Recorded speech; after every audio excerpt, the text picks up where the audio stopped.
¿Qué tal, gente? Vamos a seguir entonces con la parte de los genitales femeninos. Nos compete hablar ahora del tema vagina. La vagina como órgano se define como un órgano copulador y canal de parto. ¿Qué significa copulador? Que es el órgano que interactúa con el pene en estado de erección durante el coito o el acto sexual. Mientras que el canal de parto es que por ese órgano se expulsa el feto durante ese fenómeno. Es un órgano hueco, muy elástico, ¿sí? En cuanto a su ubicación, se encuentra en relación por delante, básicamente, con la vejiga y la uretra, hacia atrás con el recto, hacia arriba con el útero, hacia abajo con la vulva, y lateralmente está cruzado por dos órganos que son los uréteres y también tiene relación con los músculos del perineo. El órgano en sí tiene en promedio unos 8 centímetros de longitud, donde tiene una pared anterior de unos 7 centímetros, una pared posterior de unos 9 centímetros, con dos orificios, superior, que rodea el cuello uterino, e inferior, que se encuentra en relación con la vulva a nivel del vestíbulo, que es el espacio entre los labios menores, con dos bordes laterales, porque se describe en estado de reposo. Significa cuando su cavidad, que es virtual, se encuentran en las dos paredes anterior y posterior aplicadas una a la otra. Por supuesto, en la actividad, ya sea durante el coito o durante el parto, las paredes anterior y posterior se separan y los bordes se transforman en caras laterales. En lo que respecta a las relaciones anteriores, vamos a ver que se relaciona con la cara posterior inferior de la vejiga y la cara posterior de la uretra por un tabique fibroso llamado vésico uretrovaginal. El tabique vésico-uretrovaginal puede dividirse, si se quiere, en tabique vésico-vaginal para la parte superior y uretrovaginal en la parte inferior. En el espesor del tabique se van a encontrar también los dos uréteres que luego de cruzar sus bordes laterales se encuentran por delante de la vagina para desembocar en la cara posterior inferior de la vejiga. Y para destacar, la uretra, separado por el tabique uretrovaginal si se quiere, también en la parte inferior se separa de la vagina, por la altura de 1 centímetro, por el músculo esfínter externo o estriado de la uretra. Si pasamos a las relaciones posteriores, la cara posterior de la vagina se relaciona totalmente con la cara anterior del recto, pero lo hace por intermedio de tres estructuras diferentes, que de arriba hacia abajo son, por un lado el peritoneo, que forma el fondo del saco de Douglas, que en la mujer recibe el nombre de vagino rectal. Luego, la parte media se relaciona con el recto por intermedio de un tabique llamado tabique vagino rectal, y hacia abajo, la última parte, el último segmento, lo hace por una estructura común del periné que incluye el cruzamiento, mejor dicho, de varios de sus músculos, que es el llamado núcleo tendinoso central del periné, que aparece como una masa fibrosa, en forma prismática triangular, una pared anterior relacionada con vagina, una pared posterior relacionada con la cara anterior del recto y una pared inferior que va a estar relacionada luego con la piel. En lo que respecta a los bordes laterales, hacia arriba, los bordes laterales de la vagina toman relación con el espacio pelvivisceral superior, que ya habíamos adelantado, que estaba dividido, perdón, que estaba delimitado hacia arriba por el peritoneo parietal pelviano, hacia abajo por el músculo elevador del ano, hacia afuera por la pared lateral de la pelvis y hacia adentro por los órganos pelvianos. En este caso la vagina, hacia atrás del recto, delante estará la vejiga. En este espacio pelvivisceral superior vamos a ver hacia arriba que está cruzando el uréter con la arteria uterina, con una relación importantísima, que ya la destacamos con la arteria uterina y la repito por tan importante que es, y es que la arteria uterina está pasando por arriba y por delante del uréter a una distancia de 1,5 centímetros de esta extremidad superior de la vagina. Además, el borde lateral de la vagina se relaciona con una lámina fibrosa, que ustedes también vieron en recto, que es el tabique sacro, recto, génito, vésico, pubiano, de una lámina fibrosa que se extiende desde el sacro hacia el pubis, pasando a los lados de los órganos situados en la parte media de la cavidad pelviana. Más abajo, vamos a la relación de un segmento más perineal, de arriba hacia abajo, con el músculo elevador del ano, luego con el músculo transverso profundo del perineo, y luego con el músculo constrictor de la vulva, ¿sí?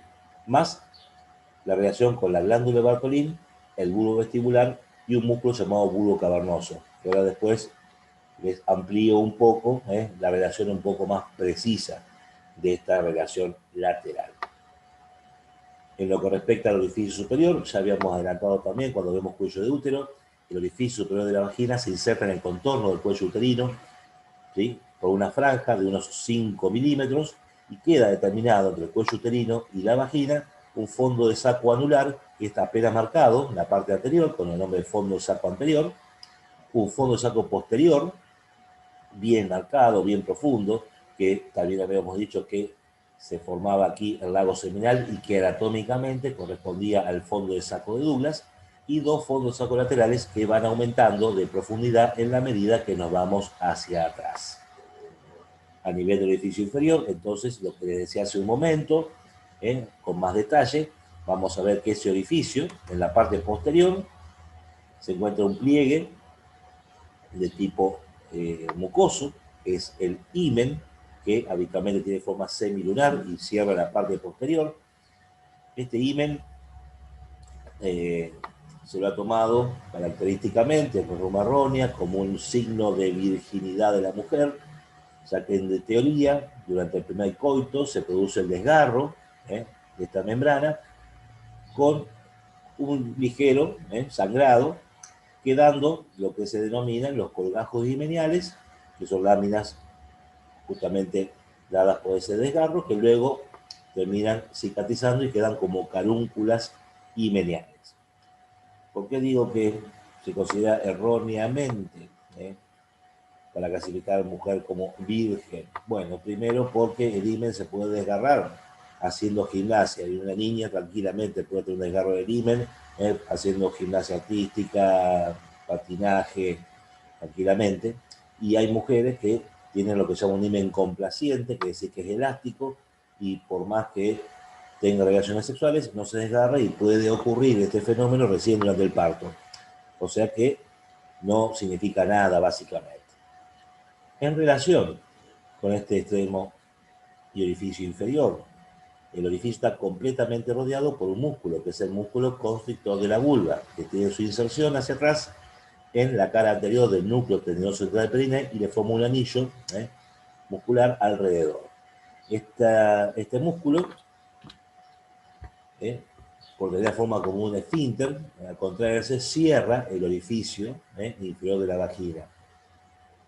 Van a ver en la parte fisiológica que durante justamente el coito se produce esta contracción, porque de esa manera aumenta la presión del pene dentro del orificio, generando mayor sensibilidad en la vagina, por lo tanto, mayor placer sexual. Pero también, como comentario lo doy a esto, porque no es una cuestión que deban aprender ahora, este músculo, en muchas mujeres que quizás tengan algún tipo de trastorno psicológico, pero por una mala experiencia sexual o malas experiencias en la niñez o preadolescencia, este músculo se puede contracturar, se puede contraer, inclusive hasta llegar hasta impedir, inclusive la penetración del pene durante el coito. Ese fenómeno recibe el nombre de vaginismo, que es una contractura dolorosa de este músculo que impide el acto sexual. No hay que confundir con vaginitis, que sería la inflamación de la mucosa vaginal, ni con vaginosis, que es cuando las bacterias normales que contiene la vagina, que justamente se denomina flora normal, cambia en proporciones estas bacterias normales, sin llegar a ser una infección. Entonces, vaginismo es la contractura justamente del músculo constrictor de la vulva. Vaginosis es el cambio de la proporción de la flora normal, ¿sí?, de la mucosa vaginal, y vaginitis ya cuando esa flora adquiere bacterias patológicas u hongos o parásitos, ¿sí?, y se produce una inflamación de la mucosa. Eso sería vaginitis. Repito, este fue un comentario. Lateralmente a este músculo cortico de la vulva, en la parte posterior, ocupando la mitad posterior del orificio vaginal, tengo la glándula de Bartholin, que es una glándula anexa, que ya después más adelante vamos a ver dónde libera su secreción. Los 2/3 anteriores, ¿sí? De las relaciones laterales los constituyen un cuerpo eréctil que corresponde a la vulva, que se llama bulbo vestibular, que este cuerpo eréctil, como su nombre lo indica, tiene la capacidad de llenarse de sangre sus cavidades que lo constituyen, lo que se denomina una ingurgitación venosa durante el periodo de excitación sexual y durante el coito, que también cumple la función de que al aumentar de volumen, también crece hacia adentro y hace que la vagina, el orificio vaginal sea más estrecho y aumente la sensibilidad. El músculo que toma relación con este bulbo vestibular es el músculo bulbo cavernoso.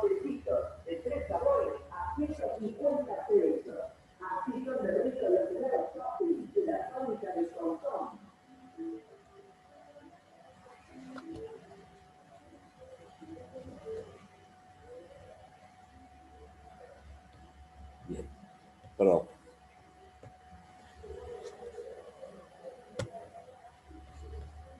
Justo pasó alguien vendiendo helados. No quería que esto se siguiera confundiendo.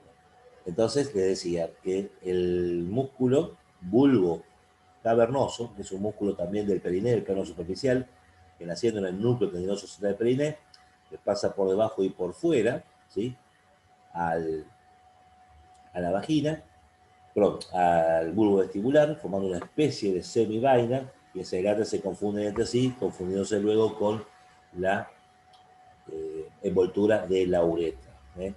Esta imagen se va a complementar mirando aquí abajo en cómo está este bulbo cavernoso por debajo y por fuera de este que es el bulbo vestibular. Bien, perfecto. Un pequeño detalle que quiero aclarar. La vagina tiene una mucosa que está totalmente plegada, tiene pliegues transversales. Esto es necesario tener en cuenta que esté bien plegada porque durante el coito debe estirarse, la vagina, la longitud aumenta, por supuesto, teniendo en cuenta que el pene tiene en estado de erección 15 y 6 centímetros y la vagina mide 8, necesita tener elasticidad para permitir justamente el ingreso y que no haya ningún tipo de desgarro de la mucosa. También necesita esa elasticidad para el parto, pero presenta, tanto en las paredes anterior como posterior, una cresta mucosa vertical. Esta va a ser una vista posterior de la pared anterior.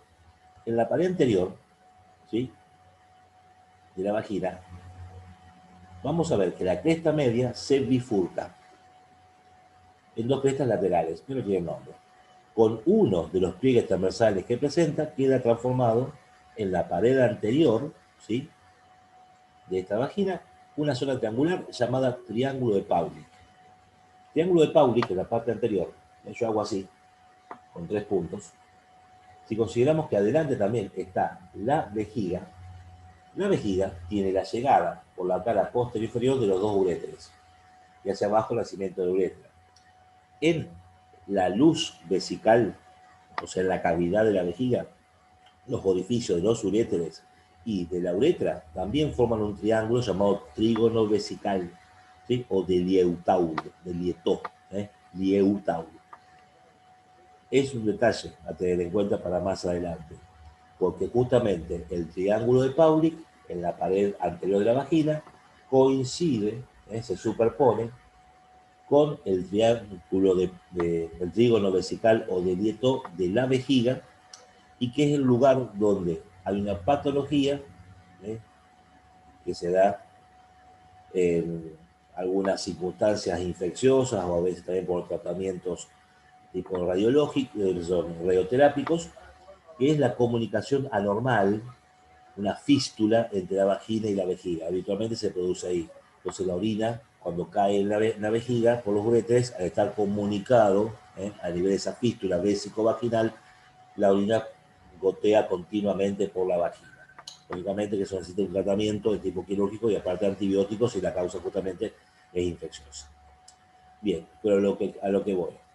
En definitiva, en la pared anterior de la vagina, la cresta media anterior, ¿no es cierto?, se bifurca, con un pliegue transversal forma el triángulo de Paulik, que coincide con el trígono vesical en la cara posterior inferior de la vejiga.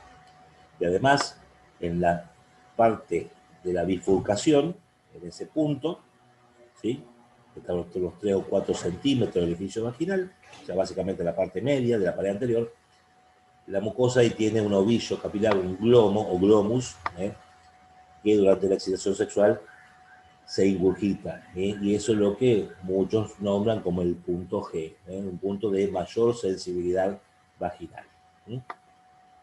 Bien, perfecto. Entonces, en lo que respecta justamente a los pedículos, las arterias que van a nutrir la vagina son numerosas. Tenemos una arteria directa, que es la arteria vaginal larga, directamente hipogástrica, que siendo el hipogástrico la arteria que está en los lados, en la pared lateral de la vejiga, se dirige hacia abajo, adelante y adentro, y luego se divide en dos ramas, anterior y posterior, para distribuirse por los 2/3 inferiores de las paredes anterior y posterior de la vagina. Tenemos para el tercio superior ramos vaginales de la uterina, como también la rama vaginal de la cérvico-vaginal de la misma arteria. Recuerden que la uterina también es de la hipogástrica. Y por su relación con el recto, la hemorroidal media también deja algunos ramos vaginales para la pared posterior. Las venas de la vagina constituyen un plexo, una red venosa llamada plexo vaginal, que drena principalmente al plexo uterino, pero también al plexo vesical, al plexo hemorroidal y a la vena pudenda interna. ¿Sí? Todos estos plexos, por ejemplo, el uterino forma las venas uterinas, la vesical origina venas vesicales, el hemorroidal va a la hemorroidal media, van a drenar formando parte de la formación de la vena hipogástrica también. Los linfáticos se distribuyen en forma bastante regular, no hay uno más importante que otro, van a drenar en ganglios ilíacos externos, hipogástrico y promontorio, recordando que lo que llega a ilíacos externos e hipogástricos después se vuelca al promontorio, y de promontorio a los abdómenes aórticos. Y los nervios de la vagina son procedentes del plexo vaginal del hipogástrico, ¿sí? Que es un plexo vegetativo que actúa sobre el músculo liso y sobre las mucosas. El tercio inferior recibe ramas del pudendo interno. Bien, con esto ya tenemos este otro órgano. Nos queda hablar de genitales externos. La próxima clase será de monte de Venus y vulva. Hasta la próxima. Nos vemos.